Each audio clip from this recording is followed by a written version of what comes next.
Very good morning to all of you. कैसे हैं बच्चे? आई होप आप लोग बहुत अच्छे होंगे और आप लोगों का पढ़ाई बढ़िया चल रहा होगा।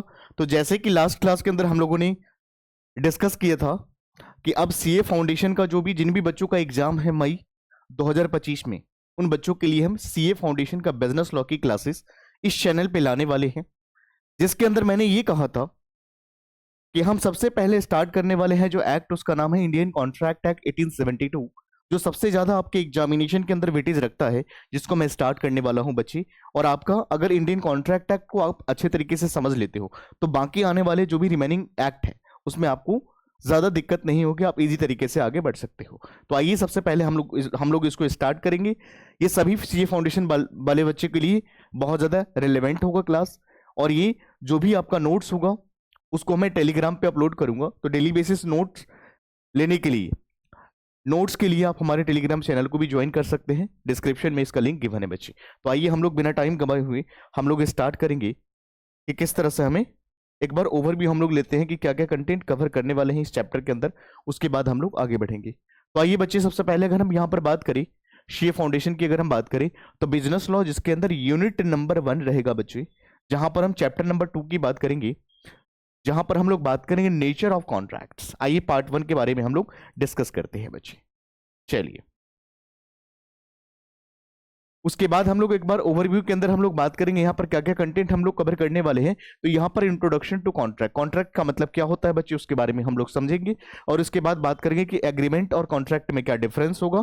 और उसके बाद हम लोग बात करेंगे इसके अंदर essential elements of a valid contract, एक कॉन्ट्रैक्ट को वैलिड होने के लिए क्या क्या इसेंशियल एलिमेंट्स है उसके बारे में चर्चाएं करेंगे बच्चे। उसके बाद हम लोग बात करेंगे टाइप्स ऑफ कॉन्ट्रैक्ट, कॉन्ट्रैक्ट कितने टाइप्स के होते हैं, कितने प्रकार के होते हैं, फॉर्मेशन ऑफ कॉन्ट्रैक्ट, कैसे कॉन्ट्रैक्ट बनाते हैं, कैसे फॉर्म किया जाता है, उसके बारे में चर्चा करेंगे। और उसके बाद इंपॉर्टेंस एंड समरी के बारे में डिस्कस करेंगे बच्चे। तो आज के क्लास का ये सारे टॉपिक रहेंगे जिस पर हम लोग डिस्कस करने वाले हैं। तो आइए एक एक करके हम लोग स्टार्ट करेंगे।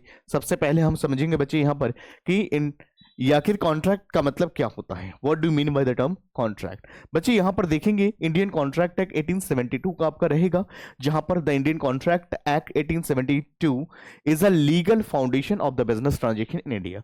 बच्चे, जब हम बात करते हैं इंडियन कॉन्ट्रैक्ट एक्ट 1872 का, तो ये एक लीगल फाउंडेशन है किसका, बिजनेस ट्रांजेक्शन जितने भी होते हैं ऑल ओवर इंडिया के अंदर।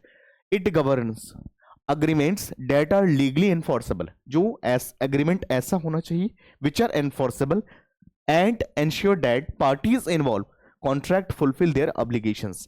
यहां पर जो पार्टी इन्वॉल्व हैं वो सारे क्या करेंगे, ऑब्लिगेशंस को पूरा करेंगे, फुलफिल करेंगे।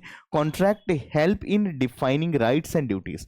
बच्चे, यहां पर जो हम कॉन्ट्रैक्ट करेंगे वो क्या करेंगे, हेल्प करेंगे आपको यहां पर राइट्स एंड ड्यूटीज के बारे में, बिजनेस के अंदर जो राइट्स एंड ड्यूटीज है उसके बारे में आपको यहां पर हेल्प करेंगे। जहां पर पर्सनल ट्रांजेक्शन की भी हम बात करेंगे। बच्चे, यहां पर आइए एग्जांपल को हम देखते हैं।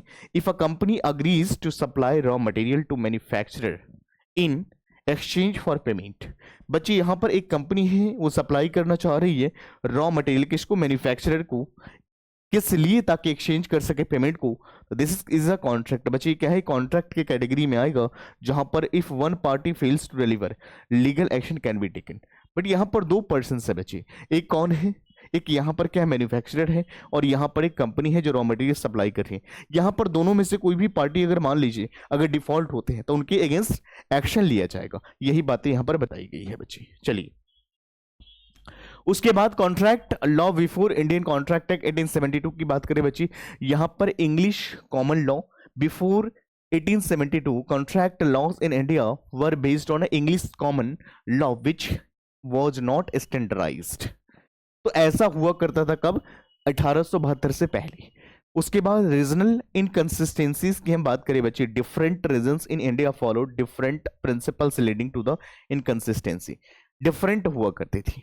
स्टैंडर्डाइजेशन की बात करें Indian contract act 1872 about uniformity, यहां पर इंडियन कॉन्ट्रैक्ट एक्ट 1872 जो है बच्चे क्या करा, uniformity by providing a well defined legal framework for contract. आइए बच्चे, यहां पर हम लोग देखेंगे उसके बाद एग्जाम्पल की, before the act business deal in one region might not be legally enforceable in another due to different local laws. यहां पर बहुत सारे अलग अलग लॉज हुआ करती थी इंडियन कॉन्ट्रैक्ट एक्ट 1872 आने से पहले। इस वजह से हर जगह पर, हर जगह के लिए अलग फ्रेमवर्क बनाया गया था, अलग रूल्स एंड रेगुलेशंस हुआ करती थी जो हर जगह के लिए सेम नहीं था। ये सिचुएशन थी कब? बिफोर 1872। आइए बच्चे, उसके बाद हम लोग बात करेंगे यहाँ पर द लॉ ऑफ कॉन्ट्रैक्ट का इंट्रोडक्शन के बारे में हम बात करेंगे, इंट्रोड्यूस करेंगे। तो part of civil law, the law of contract is a part of civil law dealing with agreement and create a legal obligation के बारे में बताया गया है। स्कोप की बात करें, it governs commercial and non commercial agreement between individual हो, चाहे कंपनी हो, चाहे ऑर्गेनाइजेशन हो। पर्पज की बात करें, इट एंश्योर फेयरनेस प्रोवाइड करती है, transparency and predictability in transactions. तो यहां पर ये चीजें fairness, transparency and predictability in transaction में देखने को मिलती है। When you buy a mobile phone, आइए बच्चे एग्जांपल को समझिए, आपको कॉन्सेप्ट समझ में आ जाएगा। When you buy a mobile phone online, बच्चे जब आप ऑनलाइन क्या करते हो, बाई करते हो mobile phone, you enter into contract. बच्चे आप क्या कर रहे हो, यहाँ पर एंटर कर रहे हो, कॉन्ट्रैक्ट ही तो कर रहे हो, it is a legal contract करते हो। Into seller, if fail to deliver, अगर आपने पेमेंट करा, आपको डिलीवरी नहीं मिली, तो आप क्या कर सकते हो बच्चे? क्लेम कर सकते हो, रिफंड कर सकते हो, कंपनसेशन ले सकते हो, केस कर सकते हो, अगेंस्ट उनके जा सकते हो। तो यही चीजें बताया गया है। आइए उसके बाद हम लोग बात करेंगे जो हमारा यहाँ पर सबसे पहले अगर हम बात करें इंडियन कॉन्ट्रैक्ट एक्ट के अंदर, तो सबसे पहला जो शब्द है, what do you mean by the term contract? बच्चे कॉन्ट्रैक्ट का मतलब क्या होता है? तो लॉ के अंदर डिफाइन करा गया है बच्चे, इसकी डेफिनेशन दिया हुआ है सेक्शन 2 सबसेक्शन एच के अंदर बताया गया है कि a contract which is enforceable by law, a contract which is enforceable by law is called contract. तो यहां पर कॉन्ट्रैक्ट की बात करें बच्चे, तो agreement plus legal enforceabilities, legal enforceabilities की बात करें तो it is recognized by the law या eyes of the law. Agreement की बात करें बच्चे, जहां पर म्यूचुअल कंसेंट होती है बिटवीन द पार्टीज के बीच में।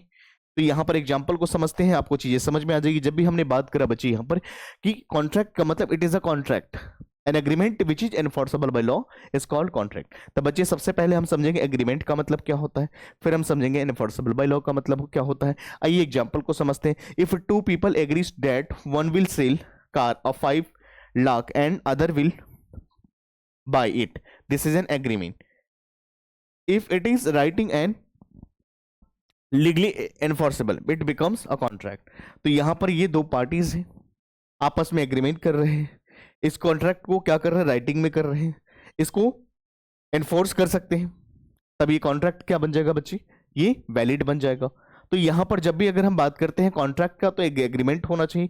एग्रीमेंट की अगर हम बात करें यहां पर, तो आइए मैं एक चीज आपको समझाता हूं।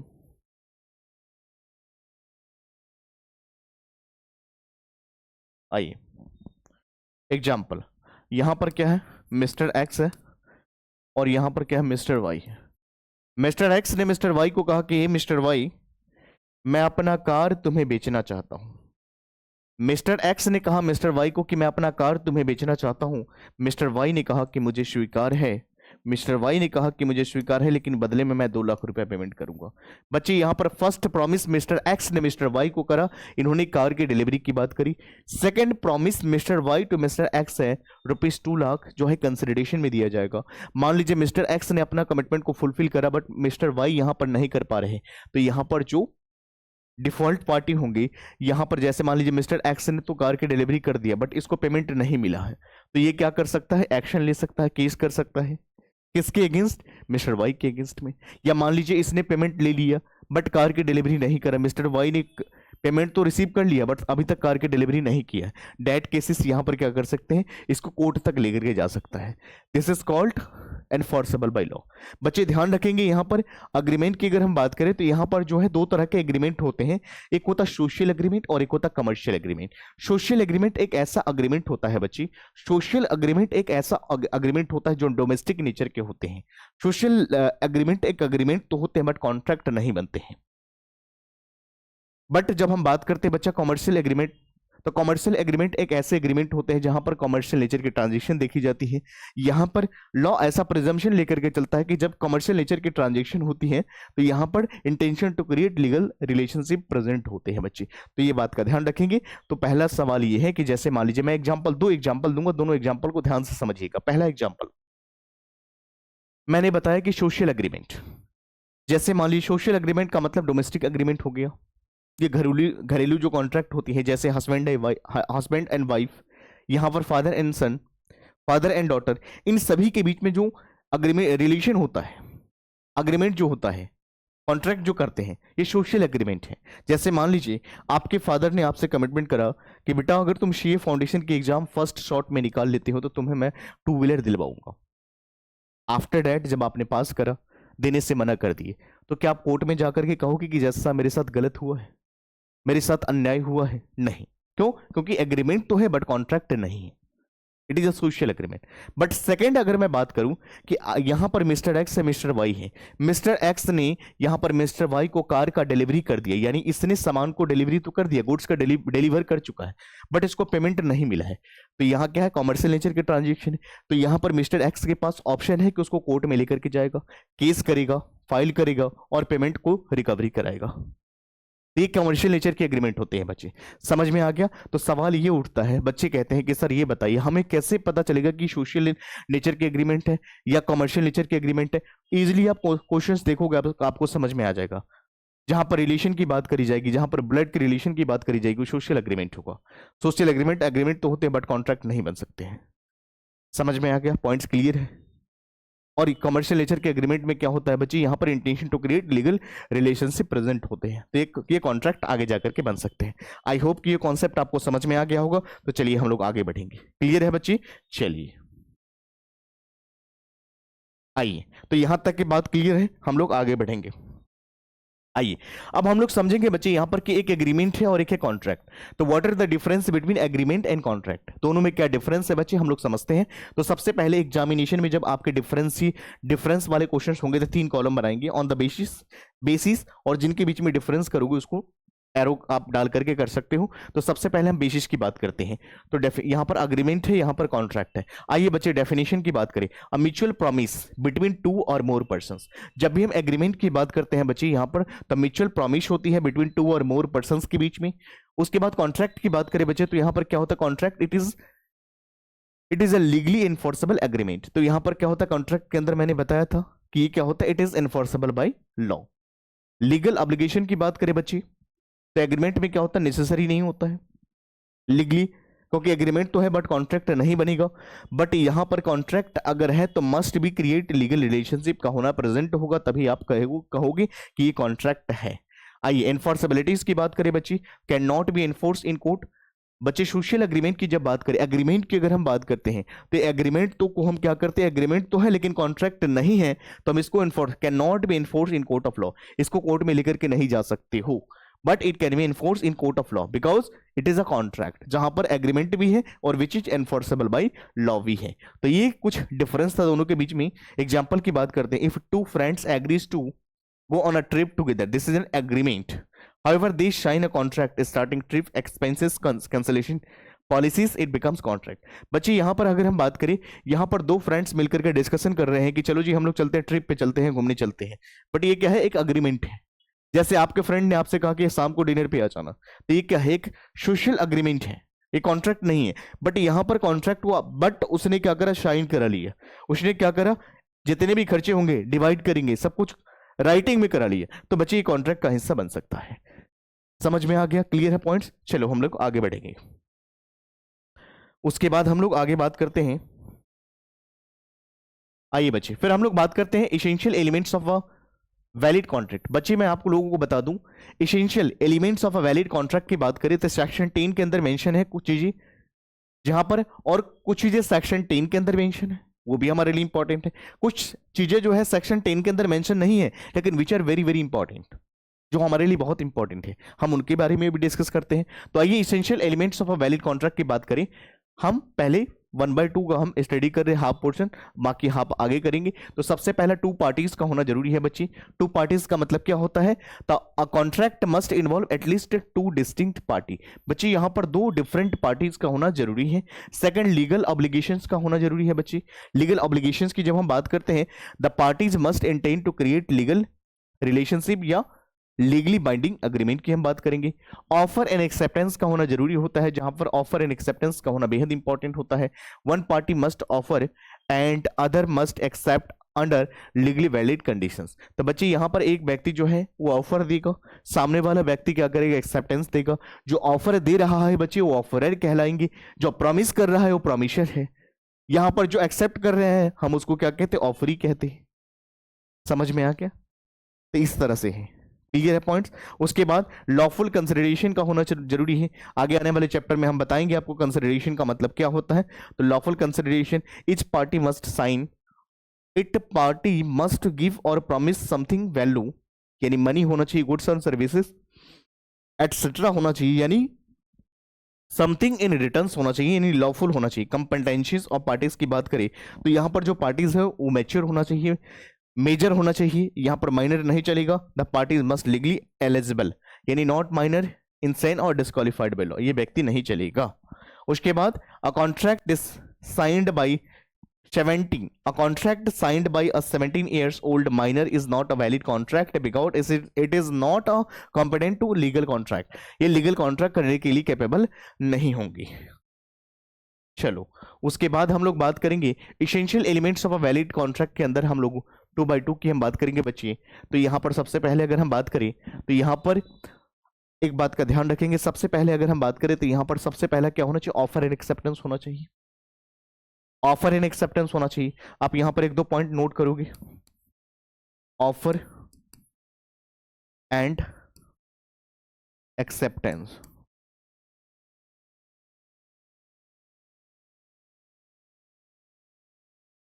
Second, intention to create legal relationship.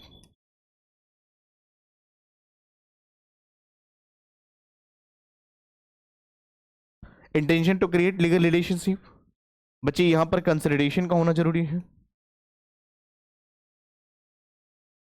Consideration का होना जरूरी है। उसके बाद अगर हम बात करें कैपेसिटीज ऑफ पार्टीज का होना जरूरी है बच्ची, फ्री कंसेंट होना चाहिए। तो यहां पर फ्री कंसेंट होना चाहिए। फ्री कंसेंट का मतलब आपका कंसेंट फ्री होना चाहिए। जब भी अगर आपका कंसेंट कोर्शन के थ्रू होता है, फ्रॉड मिस रिप्रेजेंटेशन के थ्रू होता है, तो कॉन्ट्रैक्ट वॉइडेबल हो जाता है at the option of agreed party. बच्चे हम लोग इसके बारे में सेपरेट चैप्टर आपका है सीए फाउंडेशन के अंदर, जिसके अंदर हम लोग डिटेल्स में डिस्कशन करेंगे। यहाँ पर तो ब्रीफली मैंने बताया। तो कॉन्ट्रैक्ट एग्रीमेंट आपका must be without made without coercion, fraud, misrepresentation और मिस्टेक के थ्रू होना चाहिए। लॉफुल आपका ऑब्जेक्ट होना चाहिए, आपका कॉन्ट्रैक्ट का अग्रीमेंट का ऑब्जेक्ट जो है लॉफुल होना चाहिए। The purpose of a contract should be legal होना चाहिए, not against the public policy होना चाहिए, not expressly declared to be void की हम बात करें बच्चे, contract should not the prohibited by the law. Contract कैसा, प्रोहिबिटेड बाय लॉ के थ्रू नहीं होना चाहिए। Certainty and possibilities of performance, तो यहाँ पर सर्टेनिटी का मतलब क्या है, क्या बेचा जा रहा है, क्या परचेज किया जा रहा है। जैसे एक डीलर कह रहा है कि यहाँ पर मुझे 100 टन्स ऑफ ऑयल भेज देना, तो वहां पर आपको ये बताना पड़ेगा कि कौन सी ऑयल चाहिए। अगर मान लीजिए वो डीलर्स, अगर मान लीजिए कोई व्यक्ति, अगर मान लीजिए जैसे आप एक कस्टमर है, आप किसी शॉपकीपर को कह रहे हो कि मुझे 100 टन्स ऑफ ऑयल भेज देना, आपको ये बताना। हाँ, ये बात सही है कि वहां पर आप मान लीजिए सेलर अगर डील कर रहा है स्पेसिफिक प्रोडक्ट में, तब तो कोई दिक्कत नहीं है। बट अगर वो मल्टीपल ब्रांड में अगर डील कर रहा है तो वहां पर आपको बताना पड़ेगा कि मुझे कौन सी ऑयल चाहिए, क्या क्वांटिटी में चाहिए, तो आपको सर्टेनिटी देना पड़ेगा। समझ में आ गया? तो यहां पर सर्टेनिटी एंड पॉसिबिलिटीज, कॉन्ट्रैक्ट के जो एग्रीमेंट के जो टर्म्स है जो आप परफॉर्म करने वाले हो वो पॉसिबल होना चाहिए। तो टर्म्स शुड बी क्लियर होना चाहिए, स्पेसिफिक एंड प्रैक्टिकली पॉसिबल होना चाहिए। लीगल फॉर्मेलिटीज का होना जरूरी है बच्ची। सम कॉन्ट्रैक्ट रिक्वायर रिटन डॉक्यूमेंटेशन, कुछ कॉन्ट्रैक्ट में रिटन डॉक्यूमेंटेशन की रिक्वायरमेंट पड़ती है और stamping and enforceable by law की जरूरत पड़ सकती है बच्ची। उसके बाद अगर हम बात करें, यहां पर आपका एग्जाम्पल है contract to sell, a contract to sell land must be, a contract to sell land must be writing and registered. तो बच्ची क्या आ गए, ये एक वैलिड माना जाएगा। चलिए हम लोग आगे बढ़ेंगे इसी के साथ साथ, और फिर हम लोग डिस्कस करेंगे यहाँ पर कि टाइप्स ऑफ कॉन्ट्रैक्ट, क्या टाइप्स का कॉन्ट्रैक्ट, कॉन्ट्रैक्ट का टाइप्स क्या होता है बच्चे, उसके बारे में डिस्कस करेंगे। On the basis of validity की हम बात करें तो वैलिडिटी के बेस पे क्या क्या हो सकता है उसके बारे में चर्चाएं करेंगे। तो सबसे पहले हम बात करते हैं बच्चे कि यहाँ पर टाइप्स ऑफ कॉन्ट्रैक्ट, यहाँ पर ध्यान रखेंगे on the basis of validity, हम लोग वैलिडिटी के अकॉर्डिंग क्या होगा उसकी ध्यान रखेंगे। तो सबसे पहले हम लोग बात करेंगे वैलिड कॉन्ट्रैक्ट क्या होता है। फिर वाइड कॉन्ट्रैक्ट के बारे में चर्चा करेंगे, फिर वर्डेबल कॉन्ट्रैक्ट क्या होता है, इलीगल कॉन्ट्रैक्ट क्या होता है, और उसके बाद अनएनफोर्सेबल कॉन्ट्रैक्ट क्या होता है बच्चे। इन सभी के बारे में एक एक करके हम लोग चर्चाएं करेंगे। तो सबसे पहले वैलिड कॉन्ट्रैक्ट का मतलब क्या होता है। कॉन्ट्रैक्ट बोलो या वैलिड कॉन्ट्रैक्ट बोलो, बोथ आर सेम, दोनों का मतलब सेम होता है। क्योंकि कॉन्ट्रैक्ट के अंदर क्या होता है, कॉन्ट्रैक्ट का मतलब क्या होता है बच्चे, मैंने बताया था it is an agreement which is enforceable by law is called contract. मैंने बताया था कॉन्ट्रैक्ट होने के लिए सेक्शन 10 में जो इसेंशियल एलिमेंट्स गिवन है वो सारे प्रेजेंट है तो वैलिड कॉन्ट्रैक्ट माना जाएगा। कॉन्ट्रैक्ट बोलो और वैलिड कॉन्ट्रैक्ट बोलो, दोनों का मतलब सेम होता है बच्चे, इस बात का ध्यान रखेंगे। सारे फीचर्स यहां पर प्रेजेंट होना जरूरी है।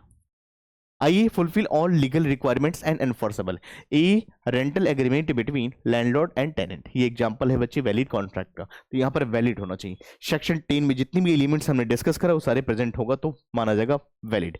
वाइड कॉन्ट्रैक्ट का मतलब क्या होता है बच्चे, ये कॉन्ट्रैक्ट ऐसा कॉन्ट्रैक्ट होता है जब बनाया जाता है तो वैलिड होता है, बाद में कुछ ऐसा घटना घट जाता है जिसकी वजह से इसको परफॉर्म करना पॉसिबल नहीं रहा, उस केस में ये कॉन्ट्रैक्ट आपका वाइडेबल बन जाता है। इस बात का ध्यान रखेंगे। जैसे हम फॉर एग्जाम्पल की बात करें, मैरिज की बात करें बच्चे, यहां पर देख लीजिए मिस्टर एक्स है, मिस्टर एक्स है यहाँ पर, मिस्टर एक्स का शादी होने वाला था किसके साथ, रिया के साथ। तो यहाँ पर मिस्टर एक्स ने क्या करा बच्चे, एक एग्रीमेंट करा। जब एग्रीमेंट कॉन्ट्रैक्ट हो रहा था तो ऑफर भी यहाँ पर क्या था, ऑफर भी था, एक्सेप्टेंस भी था, यहाँ पर वैलिड कॉन्ट्रैक्ट था। बट परफॉर्मेंस से पहले मान लीजिए मिस्टर एक्स की यहाँ पर डेथ हो जाता है, death of mister x, death of mister x, यहां पर मिस्टर एक्स का डेथ हो जाता है बच्चे। उस केस में क्या हो गया, जब बना था तो क्या था, ऑफर भी था, ध्यान रखेंगे इस बात का। जब बना था ये कॉन्ट्रैक्ट तो ऑफर भी था प्लस एक्सेप्टेंस भी था। यानी ये वैलिड कॉन्ट्रैक्ट था।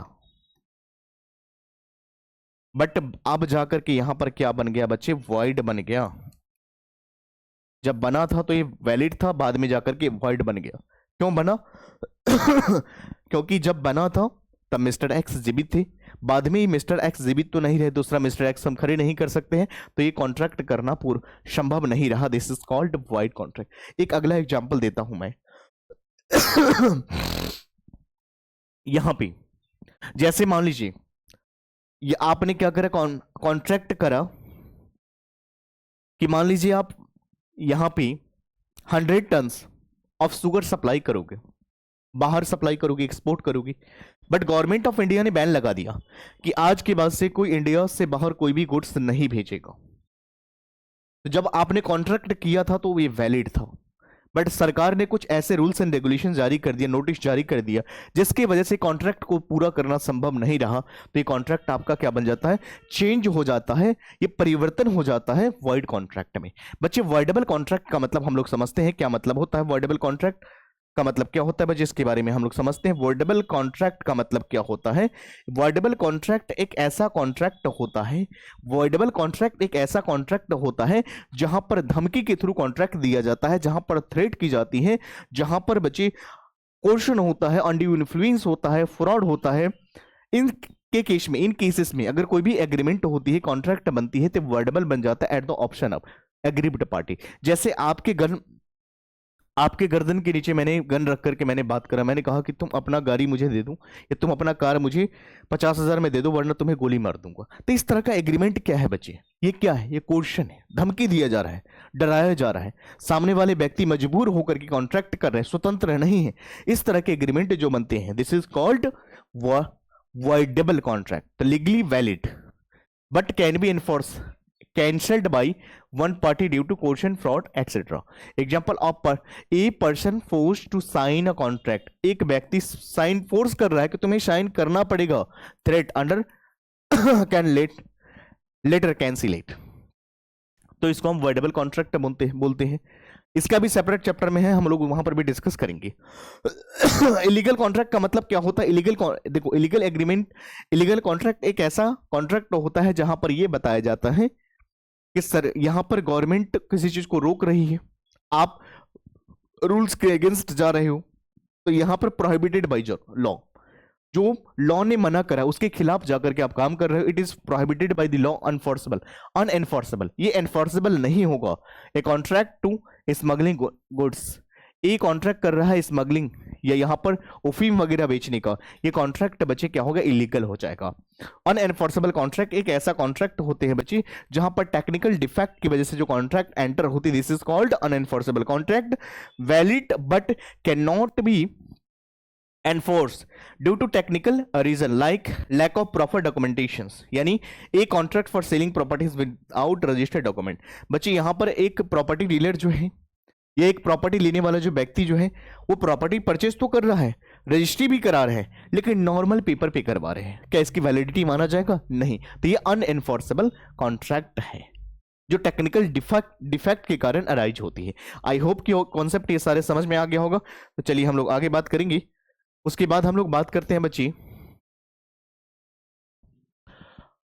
On the basis of formation. मैंने अभी जस्ट वैलिडिटी के बेस पर बताया था बच्चे, हमने वैलिडिटी के बेस पर बताया था। हम लोग कॉन्ट्रैक्ट के टाइप्स के ही बारे में चल रही है अभी class, on the basis of validity के बारे में डिस्कस करा। आज हम लोग उसके बाद हम बात कर रहे हैं formation of, on the basis of formation. एक होता है एक्सप्रेस कॉन्ट्रैक्ट। एक्सप्रेस कॉन्ट्रैक्ट बच्ची या तो बोल करके करते हो, ओरली करोगी, या तो लिख करके करोगी। जैसे मैंने कहा कि मैं आपका कार परचेज करना चाहता हूं 5,000 में या 50,000 में, तो ये क्या हो गया, ओरली एग्रीमेंट हो गया। बट मैंने कहा कि मैं आपका कार परचेज करना चाहता हूं, मैंने एक रिटन फॉर्म में लिख करके आपको दिया। तो यहां पर एक्सप्रेस कॉन्ट्रैक्ट आप बोल करके भी कर सकते हो, लिख करके भी कर सकते हो। Terms are clearly stated in the writing और verbally. A signed agreement for hiring graphics designer. Implied contract का मतलब क्या होता है बच्चे, इट इज क्रिएटेड बाय एक्शन, ये आपके बिहेवियर कंडक्ट के थ्रू पता चलती है, नॉट एक्सप्लिसिटली स्टेटेड। यानी examples, boarding of a bus boarding of a bus implies agreement to pay fares. कहने का मतलब ये होता है कि आप मान लीजिए रेलवे स्टेशन पे खड़े थे, कुल्ली आया, उसने आपका लगेज उठाया और आप उसके साथ जा रहे हैं, आपने मना नहीं करा। जब वो कुल्ली ने सामान रखा, स्टेशन तक लेकर के गया और उसके बाद जब आपसे पैसे मांगा तो आपने देने से मना कर दिया। यू कैन नॉट डिनाई, आप मना नहीं कर सकते। क्यों? क्योंकि जब उसने इंप्लाइड ऑफर दिया था और आपने इंप्लाइड एक्सेप्टेंस दे चुका है, तो ऑफर एंड एक्सेप्टेंस का मिलन हो चुका है, तो बच्चे कॉन्ट्रैक्ट वैलिड हो चुका है। तो यहां पर आप क्या कर सकते हो, मना नहीं कर सकते। तो यू कैन नॉट डिनाई, आपको पेमेंट देना पड़ेगा। It is an implied contract जो आपके बिहेवियर के थ्रू हुआ। अगर आपकी मर्जी नहीं थी तो आपने मना करना था, बट आपने मना नहीं करा, तो आप एनफोर्स करा सकते हो, यहां पर आपको बाउंड कर सकता है पेमेंट के लिए। क्लियर है बच्चे? चलिए हम क्वासी कॉन्ट्रैक्ट की बात करें बच्चे। क्वासी कॉन्ट्रैक्ट एक कॉन्ट्रैक्ट होता है, वैलिड कॉन्ट्रैक्ट माना जाता है। यहां पर मैंने पैसे भेजने थे, मान लीजिए मिस्टर एक्स, यहां पर मिस्टर रामलाल को मैंने पैसे भेजने थे उनके अकाउंट में, गलती से श्यामलाल के अकाउंट में पैसा चला गया। लॉ कहता है कि एक पार्टी की गलती की वजह से अगर किसी अदर पार्टी को बेनिफिट हो रहा है तो ऐसा हम नहीं करने देंगे, अनजस्टिस तरीके से किसी को अमीर नहीं बनने देंगे। लॉ कहते हैं बच्ची, तो not an actual contract, actual contract नहीं है, but imposed bye the law for prevent the injustice and harassment. नाजायज तरीका से कोई अमीर नहीं बनेगा। एक व्यक्ति की गलती की वजह से अगर किसी एक दूसरी पार्टी को बेनिफिट हुआ है तो उसको रीस्टोरेशन करना पड़ेगा, उसके बेनिफिट्स को आप क्या करोगे, रिटर्न करोगे। यानी एग्जांपल की बात करें, if a person receive money by mistake they must return to even without formal agreement. एक कॉन्ट्रैक्ट का मतलब क्या होता है बच्चे, तो formed through electronic means like emails के थ्रू जब आप कॉन्ट्रैक्ट करते हो, डिजिटल सिग्नेचर के थ्रू और ऑनलाइन अग्रीमेंट के थ्रू जब कॉन्ट्रैक्ट करते हो बच्चे, this is called e contract. यानी clicking I agree on a best website and terms and conditions created on E contract. I hope कि ये सारी चीजें आपको समझ में आ गया होगा बच्चे। तो चलिए हम लोग आगे बात करेंगे। आज के क्लास के अंदर जो हम लोगों ने इस कॉन्सेप्ट को समझा उन सभी को एक बार समरी के फॉर्म में हम लोग देखते हैं। तो legal foundation, the Indian contract act 1872 governs legally enforceable agreement के बारे में समझा। फिर हमने बात करें इंपॉर्टेंस के अंदर, contract plays a crucial role in the ensuring legal security in the business and personal transactions. उसके बाद बात करें बच्चे, यहाँ पर ऑल कॉन्ट्रैक्ट्स आर एग्रीमेंट, जितने भी कॉन्ट्रैक्ट होते हैं बच्चे ये एग्रीमेंट तो होते हैं, बट जितने भी एग्रीमेंट होते हैं वो कॉन्ट्रैक्ट नहीं होते हैं। A contract must be legal enforceabilities. It is a very very important point बच्चे। आपके एग्जामिनेशन में यहाँ पर सीए फाउंडेशन के अंदर यहाँ पर आपका केस स्टडीज का पॉइंट बन सकता है कि जितने भी कॉन्ट्रैक्ट होते हैं वो सारे के सारे एग्रीमेंट होते हैं, बट जितने भी एग्रीमेंट होते हैं वो कॉन्ट्रैक्ट नहीं बनते हैं। कमेंट करो, आपसे पूछा जा सकता है बच्चे। समझ में आ गया? Essential elements of valid contract के अंदर हम लोगों ने समझा, a valid contract required offer and acceptance, consideration, competencies, free pre consent and lawful object का होना जरूरी होता है बच्ची। फिर हम लोगों ने क्लासिफिकेशंस के बारे में डिस्कस करा। Contract are classified under on the validity, on the basis of validity, जहां पर वैलिड कॉन्ट्रैक्ट क्या होता है, वॉइड क्या होता है, वॉइडेबल क्या होता है, इलीगल क्या होता है, अनएनफोर्सेबल क्या होता है। उसके बाद on the basis of formation के बारे में हम लोगों ने चर्चा करी, जहां पर एक्सप्रेस कॉन्ट्रैक्ट की हमने बात करी, इम्प्लाइड के बारे में, क्वासी कॉन्ट्रैक्ट क्या होता है, ई कॉन्ट्रैक्ट क्या होता है, इन सभी के बारे में हम लोगों ने क्लियर तरीके से समझ लिए। आई होप कि आपको समझ में आ गया होगा। बाकी रिमेनिंग पोर्शंस हम लोग समझेंगे कहां पर, पार्ट सेकंड में। तो यहां तक आप लोग रिवाइज करोगे। कोई भी अगर आपका डाउट्स होता है तो कमेंट सेक्शन में जरूर बताओगे। और ये वीडियो जो हमने बनाया है स्पेसिफिक सीए फाउंडेशन वाले बच्चों के लिए, तो प्लीज फोकस होकर के पढ़ाई करेंगे। जो बच्चे मई 2025 का एग्जामिनेशन देने वाले हैं उन सभी बच्चे के लिए बहुत ज्यादा इंपॉर्टेंट क्लास है। और जितना हो सके इसको शेयर करेंगे उन बच्चों तक जिनकी हमारी जरूरत है और इन चीजों को पढ़ाई कर सके। घर पे बैठ के लॉ एक ऐसा सब्जेक्ट है जो थ्योरेटिकल है, उसको प्रैक्टिकली फॉर्म में कैसे कॉन्सेप्ट को समझाना है, किस तरह से इंटरेस्टिंग तरीके से हम बता सकते हैं, समझा सकते हैं, इन सभी चीजों को हम क्लास में समझाएंगे बच्ची। तो आई होप कि आप लोग जरूर इसको करेंगे और नोट्स के लिए हमारे टेलीग्राम चैनल को जरूर ज्वाइन करेंगे बच्चे। बाकी मिलते हैं हम लोग अगले पार्ट में। Thank you so much, take care.